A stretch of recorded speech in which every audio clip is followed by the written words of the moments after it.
got all this stuff in these folders, he's got all this sort of stuff that he's got in his content index.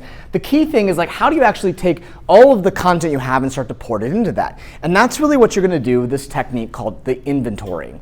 And so the inventorying effect is really to sort of look at all the stuff you've got and start to allocate it into the right places. So again, Matt's written dozens of stories already, done lots of interviews, he hasn't turned it that way, got research, all these things. He's got all this stuff. Now the core is to sort of start to move it in line into the right places to make the argument.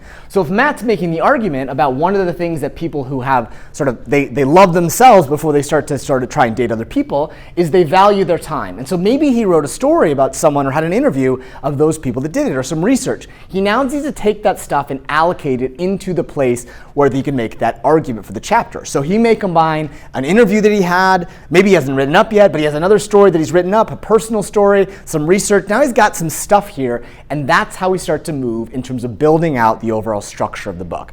All the content we've got, we want to start to move it into a structure so that we can understand how do we make the case chapter by chapter, argument by argument. And that's really the secret of this exercise that we call chapter inventorying.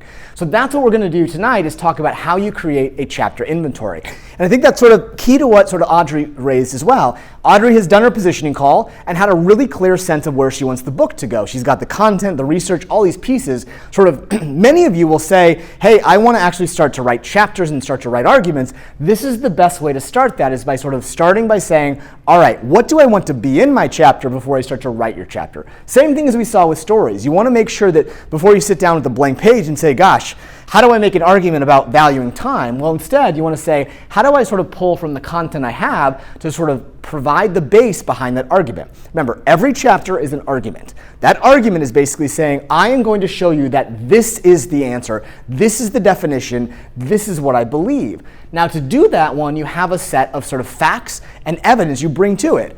Stories, interviews, personal experiences, data, research, and other backup behind that. So every single argument around this piece, from the main argument that's the intro, but every single chapter is simply an argument you're making. Does that kind of make sense a little bit? Just when you think about it that way, everything you're bringing into the chapter is simply the evidence from all the other stuff you've been doing or the stuff you want to do. Now, that is what we're going to do with this chapter inventory, which will show you a little bit about it in just a minute. Now, here's how you think about it, right? And again, a lot of the stuff we're going to talk about here is this idea of what we call a chapter.